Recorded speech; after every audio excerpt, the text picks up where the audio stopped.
Weekend शुरू होने वाला है। एक नज़र डालते हैं एंटरटेनमेंट की खबरों पर जो हमारे लिए लेके आई हैं वर्दा खलील। वर्दा, ये बताइए इस हफ्ते की हॉलीवुड हाइलाइट्स में क्या शामिल है?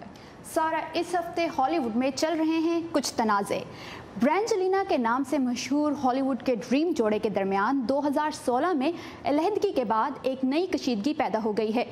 जी हाँ, मैं बात कर रही हूँ एंजेलिना जूली और ब्रैड पिट की। एंजेलिना जूली ने अदालत से शिकायत की है कि ब्रैड उनके बच्चों के लिए ज़रूरी खर्चा नहीं दे रहे।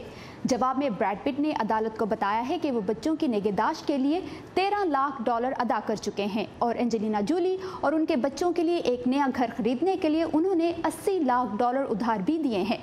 ब्रैड कहते हैं एंजेलिना की जानिब से अदालत में समाअत की दरख्वास्त मीडिया स्टंट है, जबकि एंजेलिना जूली कहती हैं कि ब्रैड पिट सच्चाई छुपाना चाहते हैं।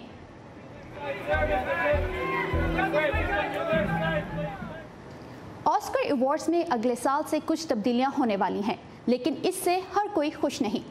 Academy of motion picture arts and sciences ने अवार्ड्स में अब मकबूल फिल्म की कैटेगरी शामिल करने का फैसला किया है।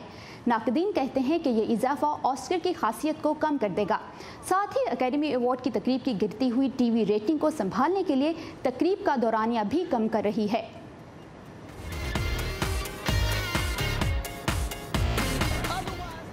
हॉलीवुड में मुतालबा किया जा रहा है कि डोनाल्ड ट्रंप के नाम का सितारा वॉक ऑफ फेम से हटा दिया जाए। ट्रंप सदर बनने से पहले रियलिटी टीवी स्टार थे।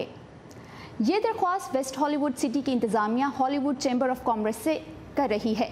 सिटी कौंसिल को सदर डोनाल्ड ट्रंप के रवैये और पॉलिसियों पर एतराज़ है, लेकिन हॉलीवुड चैम्बर ऑफ कॉमर्स का कहना है कि उन्होंने आज तक किसी भी सेलिब्रिटी के नाम के सितारे को वॉक ऑफ फेम से नहीं हटाया, क्योंकि वो हॉलीवुड की तारीख का हिस्सा बन चुके हैं।